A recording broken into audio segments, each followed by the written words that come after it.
In this soul session, we will learn how to heal trauma using EMDR therapy, what EMDR therapy is, how it works, and a visual example of the service I've been using to engage in EMDR therapy from the comfort of my own home. Trigger warning, I will be walking through the EMDR protocol based on a past experience of physical abuse. So if you are easily triggered in a painful way, you may want to skip the last section of this soul session.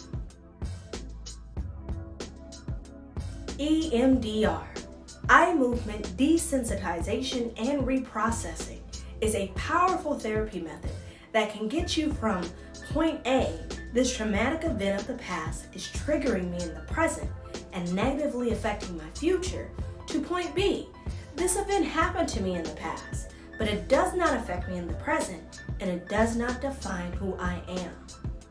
The goal is to thrive in life versus surviving in the shadows of trauma.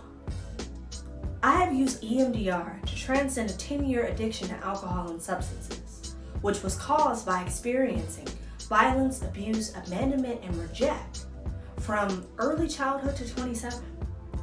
EMDR therapy works on the physical and non-physical levels of trauma, which we covered in How to Heal Trauma for Free, 9 actionable steps you can use today. For a basic overview, the brain processes traumatic experiences differently than pleasant experiences. Trauma memories basically get stuck in the reptilian brain at the back of our head, which causes all types of symptoms such as PTSD, flashbacks, chronic pain, etc. Now, I'm sure most of us have heard the saying, the eyes are the windows to the soul.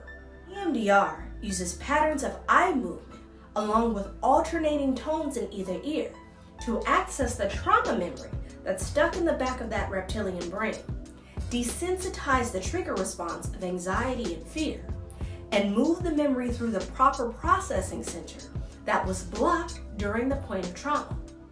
Think of it this way. Our brain has a specific pathway for processing all the experiences of life. Part of this process includes eye movement. When a traumatic experience happens, that pathway is blocked, and the energy of the trauma takes a detour and gets stuck in our reptilian brain.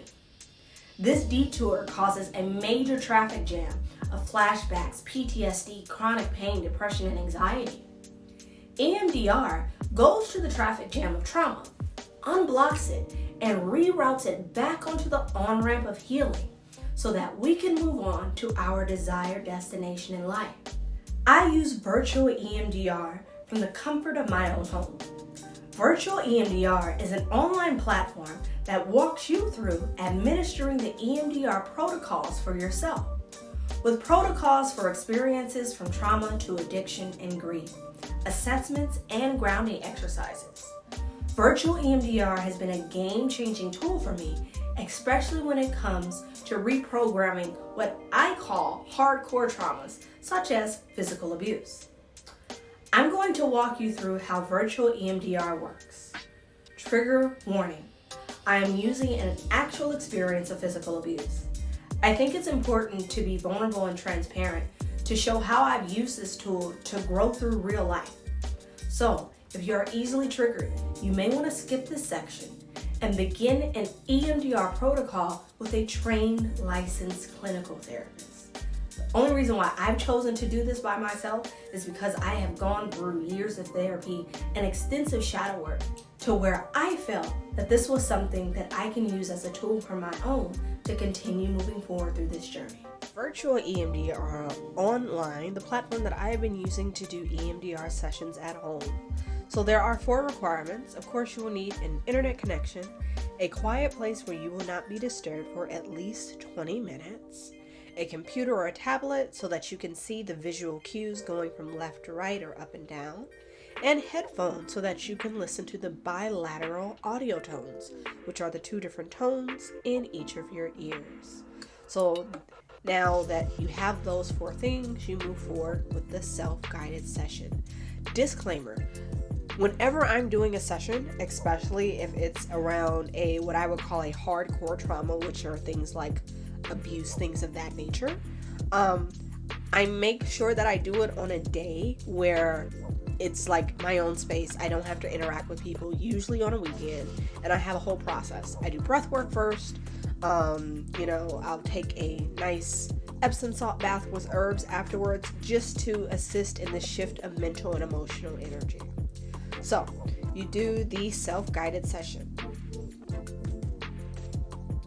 So it's going to ask you, how are you feeling today? And for example purposes, let's say I am feeling a bit anxious.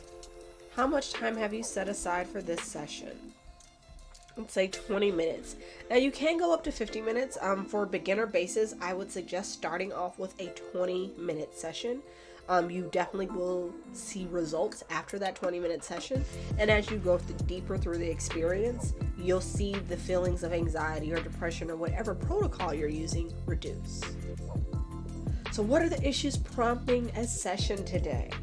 So let's say feelings of anxiety, trauma and PTSD flashbacks, feeling triggered, sad or depressed, angry and frustrated. Like, these are all the usual feelings of repressed trauma, right? Hopeless, fear and paranoia. So let's just say if we're dealing with repressed trauma, unhealed trauma, 9 times out of 10, you're going to be checking at least half of this. So let's just check it all off, right? So moving next, select the EMDR protocol to use. So this is one of the many things I love about this platform, that you can customize the protocol. So of course you have the standard EMDR protocol. You have it for anxiety, dealing with anxious thoughts and behaviors, addiction protocols such as to alcohol or other different types of substances, PTSD and trauma protocol, grief and loss, depression, phobia and fears. But for the purpose of this walkthrough, we're going to do PTSD and trauma protocol, because the first time I actually did this session was surrounding a PTSD flashback of physical abuse. So that's what we're going to do this around. So we're choosing PTSD and trauma protocol. All right. So traumatic events may relate to witnessing or being involved in a crime. We know these things to be true. So when traumatic events occur, the brain is not able to process these memories normally, leading to the memories replaying endlessly in our mind. And PTSD symptoms such as difficulty sleeping, nightmares, problem concentrating, avoiding places, people, and activities that are reminders of the trauma, being easily irritated and angered. Using EMDR, you will feel like someone has turned the volume down on your trauma and PTSD symptoms. The difficult feelings will begin to fade, becoming more manageable, and eventually disappear. This has definitely been my experience. Out of all of the therapeutic approaches, and this is including yoga, meditation, etc., EMDR has been the tool for me that kind of like rocket launched the healing process, because it's literally rewiring your neural pathways surrounding the traumatic event.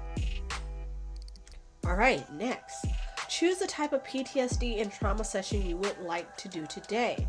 So let's do process traumatic memories.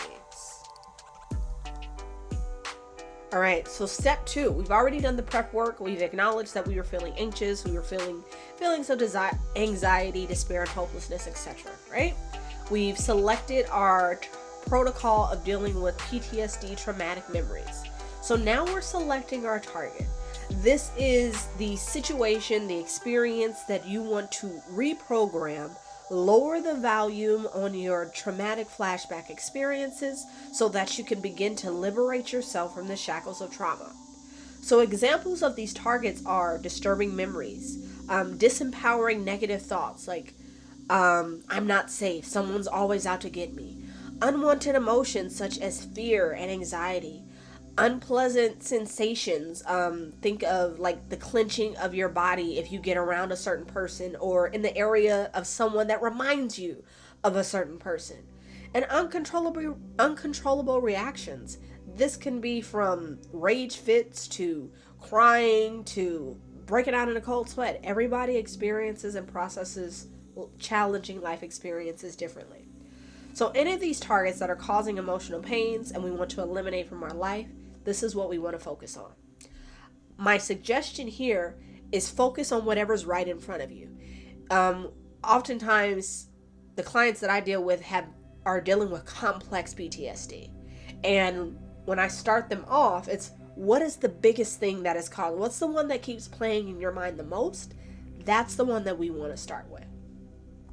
And they have a wonderful video that walks you through on how to select your target. We're not going to go through that now. You guys can always sign up to have access to all of these resources. And they do have a free trial option as well. All right. So now we're diving deeper into the target selection. Now, the process of doing the metacog journaling, which I start before I even come into the virtual EMDR, really helps me to understand and process the target beforehand. So it's easier to just fill all these in. But because everybody may not do metacog journaling, I'm just going to keep it general to the virtual EMDR platform. So what do you recall from the traumatic event that led you to today's session? So for me, I recall not being able to breathe because I was being choked. I recall the sensation of the fist hitting me in the head multiple times, hearing people scream outside, somebody needs to send help up there. So these are the key details from a challenging experience that we want to put in. So hearing screams for help outside,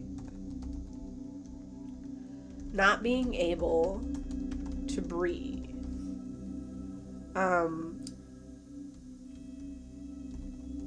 fist punches towards the head. And once again, it's very important to start off these processes with a solid foundation, such as breath work, such as coming into this whole virtual EMDR process of reprogramming traumatic events from the truth about trauma, that any traumatic experience can be healed and shifted based on our thoughts and emotions around the events, that we are not victims, we are victors, and we have the ability to grow through our challenges.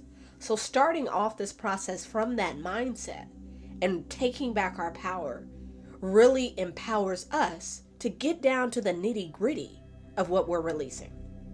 So they also give you some really great examples. I was in a horrible car accident where 2 of the passengers did not survive. I was thrown from the windshield and woke up in a field.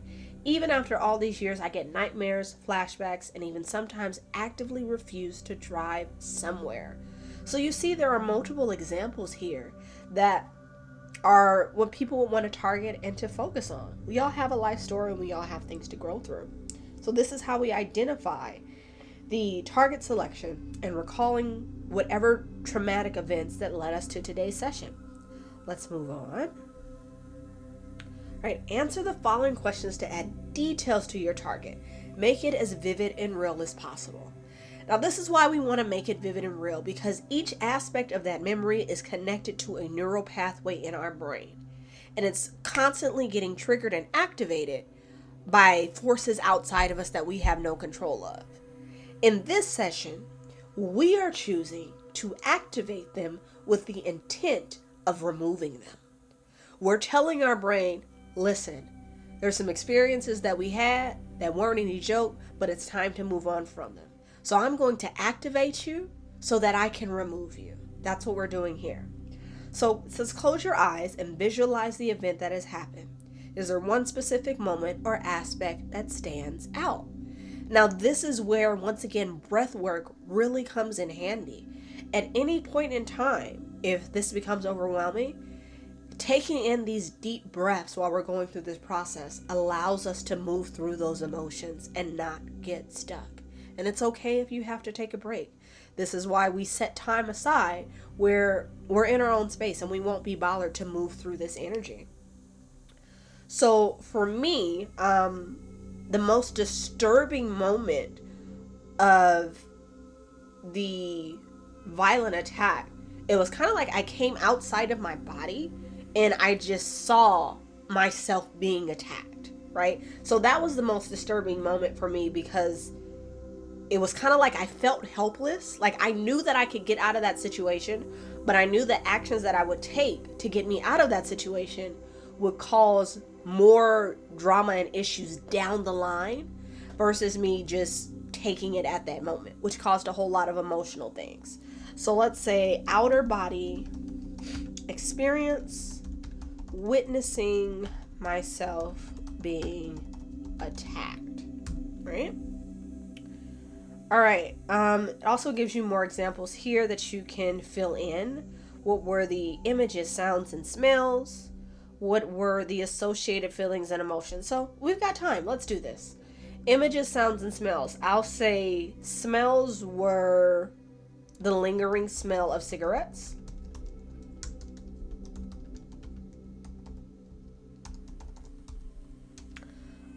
Sounds were the cars coming off the freeway and screams from outside.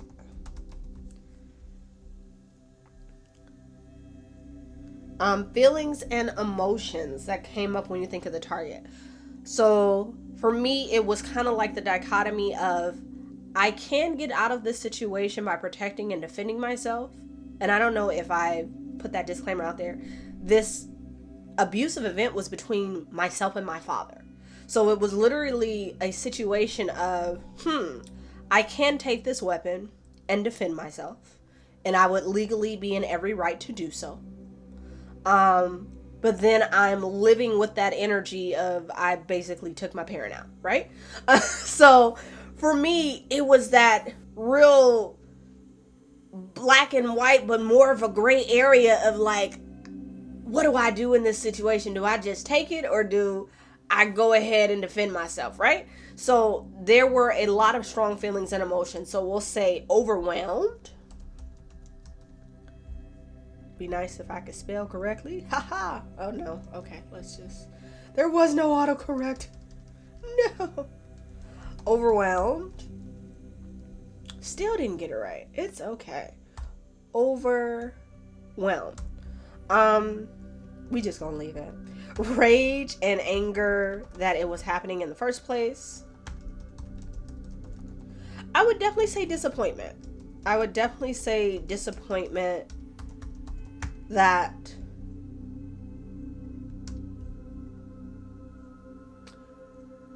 we're not going to worry about auto check at this point because clearly this is not a spelling day for me. I would definitely say disappointment that despite everything that I had tried to have a positive relationship with my father, that's where we had came up to. It wasn't terror because I knew I wasn't going to die. I guess I'll say, what's a good word? I guess I'll say stuck. Yeah, stuck between a rock and a hard place. Like darned if you do and darned if you don't. So forget it, I'ma just breathe and ride it out. It'll all be over eventually. Those were the feelings and emotions that I was experiencing in that moment. Physical sensations.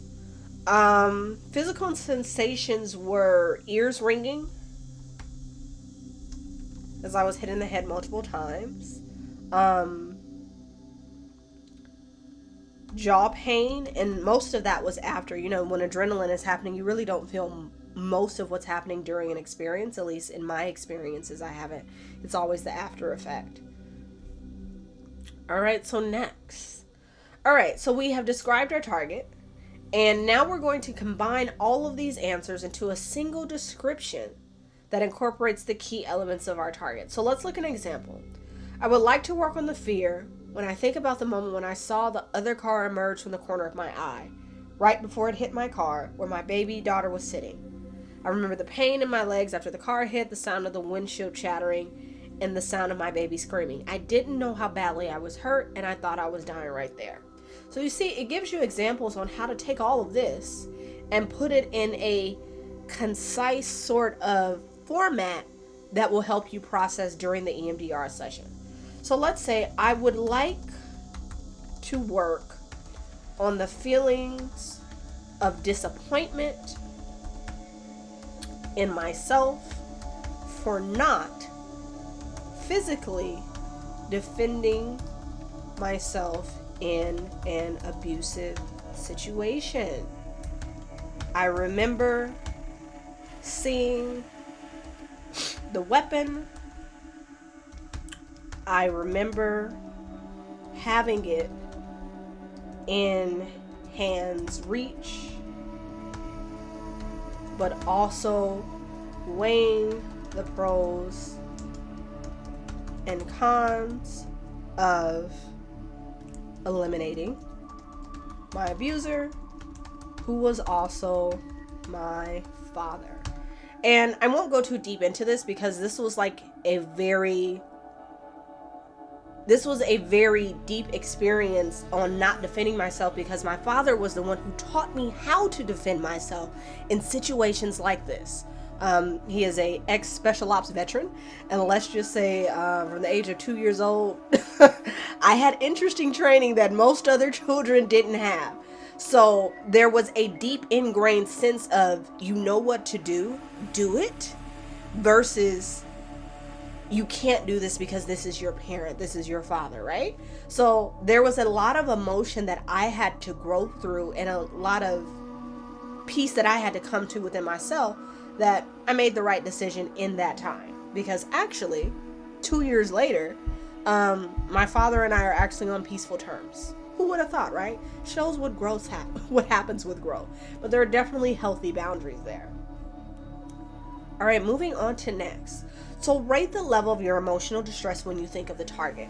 When I first did this session, baby, my emotional stress was on a 10. It was extreme distress. Now, after going through all these sessions, I no longer have flashbacks about that incident. I no longer have flashbacks of fear about that incident. You know, there's a sense of peace around that experience, especially when I understood the karmic energy around it. But that's a whole nother story. But at the point in time, it was extreme distress. So we're going to use that for this example. Next, negative beliefs. Now this is the kicker, because our thoughts create our reality. Our thoughts are literally hardwired into our brain. So this EMDR is taking those hardwired thoughts, shaking the dust off of them, and rewiring our neural pathways to a more positive belief. So let's look on some case studies here, or the examples they give. Negative beliefs: I will never be whole again. My life has lost all meaning. Life is unfair. So for me, those negative beliefs were, I am not worthy of love. Because think of it this way. In that moment in time, I was like, well, if my own father can do this to me, how could any other man ever love me? How could anybody ever love me? There has to be something wrong with me on a inherent level as a person if my own father can do this to me. I was taking it way too personal. I wasn't taking into account, people's life experience, and what other people do to us isn't a reflection on our worth. It's a reflection on how they are responding to life, and we're caught in the middle. Right? So that was one of the beliefs. I'm not worthy of love. I am in danger. Everyone is always out to get me or harm me. Now, side note, when you are working through these negative beliefs, there is a high possibility that even though you're working on a negative belief that happened sometime in the past, it has deeper core roots to childhood. Because as I started off with this experience of the violent attack between me and my father that happened at the age of 28, these negative beliefs didn't happen here. These negative beliefs actually happened at 2.5 years old, before he left for prison and was training me to, let's just say, do special ops things, right? I was very advanced at 2.5 years old. I was speaking and read the 91st Psalm, so I was an advanced child at 2.5. And there were family dynamics that were going on, which caused him to have to leave. And at 2.5 years old, I got the story, you have to protect your mother, right? So he taught me some things. So these negative beliefs of I'm not worthy of love, I'm in danger, everyone is always out to get me and harm me, they weren't birthed in the traumatic incident of 28 years old with my father that was steeped in abuse.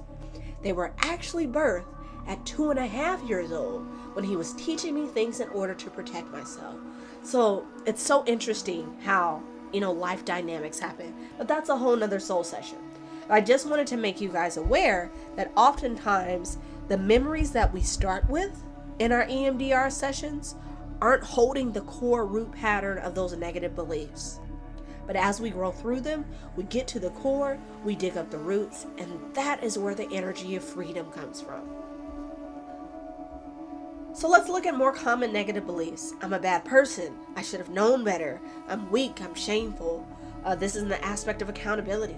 Inadequacy. Nobody cares about me. I don't deserve good things. I'm not good enough. All of these are negative beliefs. All of these are negative beliefs that are a product of challenging life experiences. As a man thinketh, therefore he is. As you feel, you become. So whether you believe it or not, it's going to be true if you believe it. This is where it comes to being very important to changing the beliefs that are no longer serving us. The power of virtual EMDR. Let's get into it. Now, desensitization. This is step 3. So this is where we are turning the volume down on the challenging experience. We're turning the volume down on the flashbacks. We're turning the volume down on the physical reaction of tense muscles and racing heartbeat and sweaty palms that happens when we're triggered by the past in our presence. And they have the science of EMDR here. I'm not going to go into that at this time. But the visual cues and the bilateral stimulation is desensitizing those neural pathways. Think of it this way. The challenging experience created an electrical highway throughout your brain that has programmed these negative thought patterns, belief, and pains into your physical and non-physical body. By utilizing EMDR, you are taking an eraser and going over those electrical highways and slowly but surely erasing them. You're desensitizing them till eventually they will no longer exist. So the target, I would like to work on the feelings of disappointment in myself for not physically defending myself in an abusive situation. So we've already outlined the target. Negative beliefs. I am not worthy of love. I am in danger. Everyone is always out to get me or harm me. Now, for new people that are using this tool, we're going to recommend doing between 5 and 20 minutes. But once you get into the flow of this, you're going to want to use it for longer because you're going to see the positive experience. You're going to see the change. You're going to see that the burdens of the past are no longer affecting you as heavily as they were before, and you're going to love this shift. So just putting that out there. You're going to get addicted to healing because it feels great. So this is where we launch the eye movement tool. So you choose your background. We're just going to keep it simple. I like to keep a black background. I like to make the object size about 75. I like to turn the tone all the way up. My sessions, I do 15-minute sessions each usually, but we're going to do 30 seconds just for the demonstration. Object path, we're going to do left to right. Volume, we're going to keep it at 40. Now this is where you have your headphones in and you will hear a different tone on either side. So this is the reprogramming part, the rapid eye movement back and forth where your eyes are going to follow this purple dot. So we press start and voila. Now for me, during these eye movement sessions, I'm holding a mudra. I'm using all my tools. I'm holding a mudra that releases negative emotions in the right hand, and I'm holding a mudra in the left hand that is reprogramming my neural pathway, and I'm doing breath work. This is how you get the tools in your toolbox. You find what works for you and you combine them together. All right, so that was a 30-second session. So welcome back. Woo, how are you feeling? Now, of course, this is for demonstration purposes. You feel a lot better if you do it for 10 to 15 minutes because that's more of the eraser on those electrical highways of trauma. So now we've desensitized. Well, what do you do after you desensitize? You want to install. We've lowered the volume on the negative beliefs. We've lowered the volume on the negative physical reaction. So now we want to install some positive beliefs. I'm a good person and people love me. I am strong and I have the strength inside me to handle whatever comes my way. I am safe now. The danger is over. I can control my future. The past is irrelevant. These are the type of things that we want to reprogram ourselves with. Because after we've done the EMDR, the first round, after we put the eraser to those negative pathways of challenging experiences, our brain is prime and ready for some new programming. This is the best time. So write down some positive beliefs. I am the creator of my own reality. I have the power to glow through challenging experiences. I am liberated from shackles of the past. Let's keep it simple. 3 awesome positive beliefs that we can install now that our neural system is ready and willing to take on some new programming. Let's get it. So at the bottom of the screen, they're going to give you the option to launch the eye movement tool again, which is what you want to do. This is the installation of positive beliefs. You can always recustomize if you want to do something different. As you work with this tool, you get fancy, you put your own twang on it. Do you? For the purpose, we're going to leave it how it is and drop it back down to 30 seconds. And let's look at this infinity symbol because we are installing positive beliefs. So we want that to be continuous. And start. So once again, for me, I've got mudras going in the right and left hand that are in alignment with the positive beliefs. Ooh, clearly I need the battery. I'm also doing water breath. Usually on the positive beliefs, I'm doing water breath, which is a pranayama technique that is also listed in your wellness resource guide. Once again, party people, there is no one path that fits for everybody to healing. Figure out what works for you and do you, boo. All right, so we've installed the positive beliefs. How believable are your positive beliefs to you? Now, the longer you do the session, the more believable they are. If you're only doing it for 30 seconds, probably not going to be that believable. This is why you set time aside for this work, because you are worthy of this healing process. Now, for me, I did 15-minute sessions on the desensitization and on the positive installation the first time I did this. And it was honestly at an 8. That's how fully believable my positive affirmations were. Closing the session. So they give you some steps that you can do. Close your eyes and focus on a distant soft gaze. Breathe through your nose, just breath work. Whatever works for you. I have my own closing practice that works for me. But always, you have your wellness resource guide as a nice basis of picking the links to 5 to 10 minute breathing meditations that work for you. No need to reinvent the wheel. Start off with those foundations and allow your guru within to guide you to where you need to be.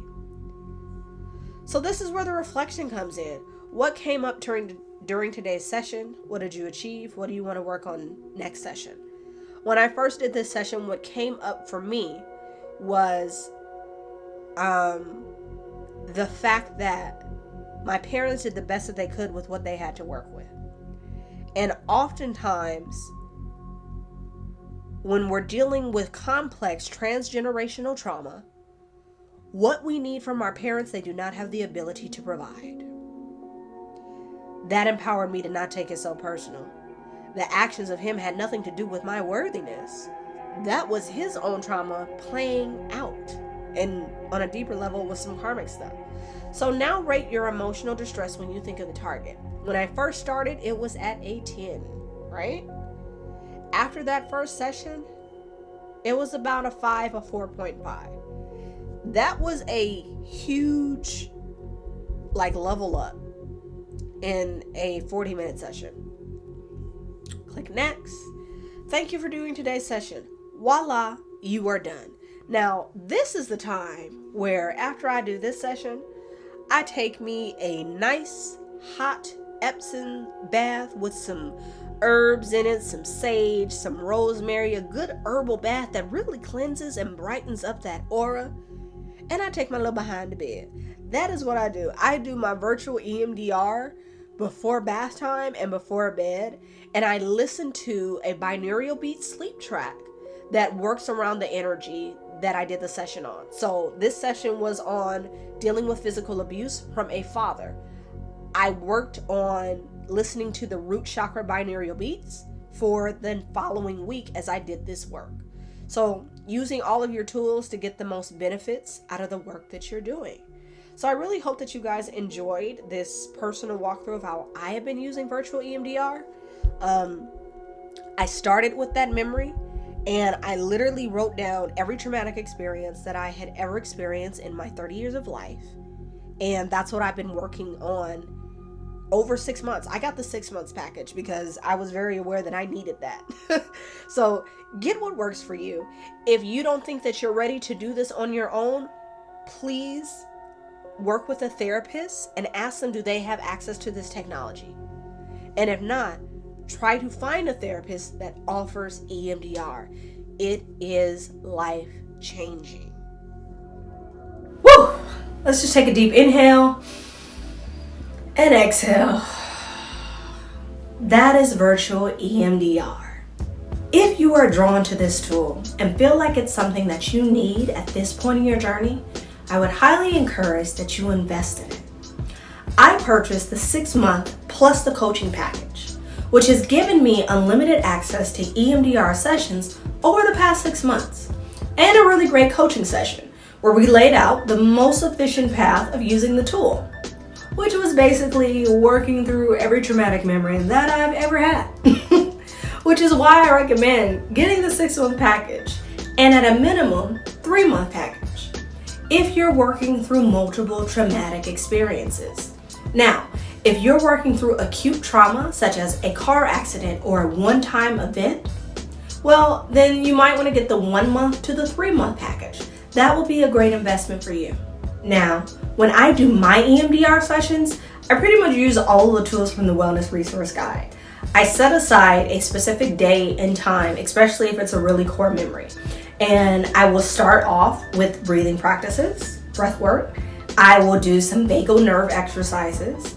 And in the background, I will be having some binaural beats playing based on the memory that I'm working through.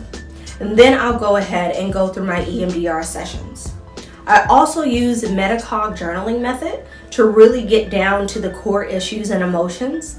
And I found that that's very helpful in addition to going through the already there EMDR protocol that tries to walk you through what those emotions are that you were experiencing at the time. After I'm done with my EMDR session, I do another breath work. I go ahead and do some yin yoga, and I take a really nice Epsom salt bath with some herbs in it. That's my personal practice of how I utilize EMDR therapy along with additional wellness tools that I know work for me. You're a different person, and you have the power to create your own wellness practices based on what you need at this moment in time. Whew. Okay, that was like really intimate, just all up in my business. But if the experiences of growing through my soul contract can positively impact just one person to transcend the shadows of trauma and pain in their life, I can honestly say it's been worth it. Each one, reach one, teach one. Since you found value in this soul session, tap into these 2 soul sessions that also have tools to empower you to live your best life. Remember, you are divine, a divine soul having a human experience. Keep growing through life. Thank you so much for taking the time out to heal and investing in your soul growth. I look forward to meeting up with you again in our next soul session. Namaskaram, divine soul. Ashe.